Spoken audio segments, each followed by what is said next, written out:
Now, here in the U.S., agricultural inspections are carried out in a cooperative effort by several governmental agencies at both the state and federal level. Our Jason Schultz traveled to Miami to look at one operation using clever canines to help keep our borders safe from harmful pests.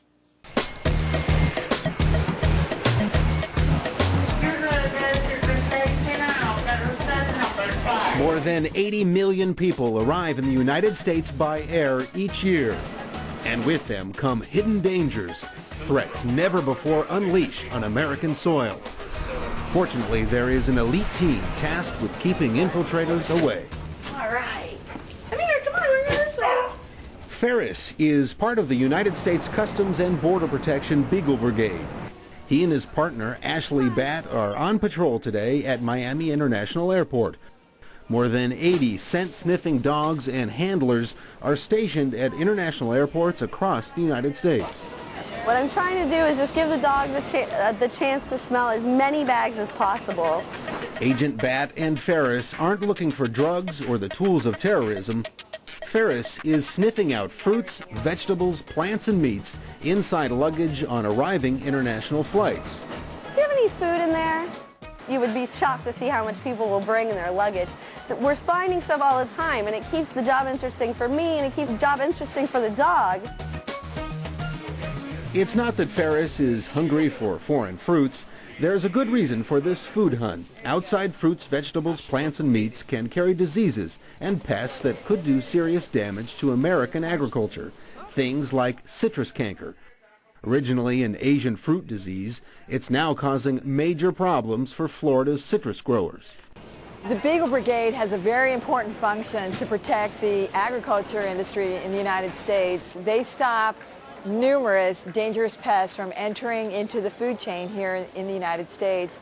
Here in Miami International alone, they've intercepted, I believe, 7 Mediterranean fruit flies in the last 4 months. Did you have any fruit in here before? Did you have like an apple? We always tell them, don't lie about it. A lot of food is permitted, and it's better to just fess up, tell us what you have, and let us make the determination about what can come in and what's prohibited. If you lie about it and we find food in your bags, you will be fined $300 for your first offense. If it happens a second time, it's $500, and a third time it's up to $1,000. And if you think folks don't try to sneak in illegal foods into the United States, think again. Take a look at this fresh baked bread. Just came in on a flight from Italy, but hidden inside, some meat. Yeah, this passenger obviously was aware of the regulations, and he went as far as to bake the bread around the meat, which, you know, he went way out of his way to try and hide it from us. All of that seized stuff doesn't end up in the dog's food bowl. It gets ground up and incinerated. But before that, inspectors slice apart the fruits and vegetables, looking for minuscule invaders. Today's discovery, the larvae of a fruit fly. That's important, especially in Florida and California, because of the citrus crops. We've already spent, the government has spent, I think, over $2 billion to eradicate fruit flies, and it hasn't happened yet.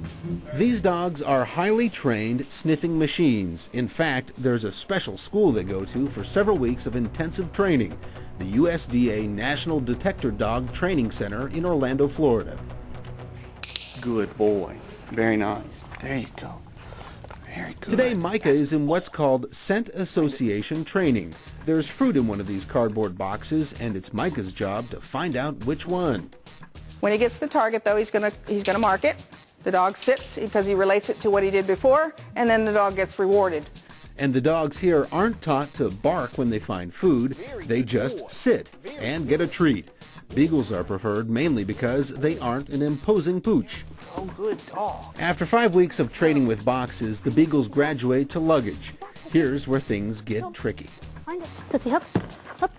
Mixed in with the bags loaded with banned foods are things that are okay to bring into the country. We also incorporate a lot of fish products, cheese products, more fish, actual things that might trick them, because it does have a little bit of a fruit smell to it, but these are, again, things we do not want them to respond to. It's Tootsie's job to know the difference between fresh fruits, meats, and veggies and packaged, processed things. Girl. That's a good Tootsie. Oh, good job. That's a good job, Tootsie. That's a good job. Good girl. After 10 to 13 weeks of schooling in Orlando, Tootsie will join other agricultural canines. She could end up at a U.S. port of entry, international mail facility, or one of 24 international airports. Everybody thinks that their mangoes from their country, they say those are the best. So they always want to have their mangoes. And so a lot of times they get very upset when you have to take their food. And if Tootsie ends up sniffing luggage in Miami with Ferris, she better have a nose for mangoes.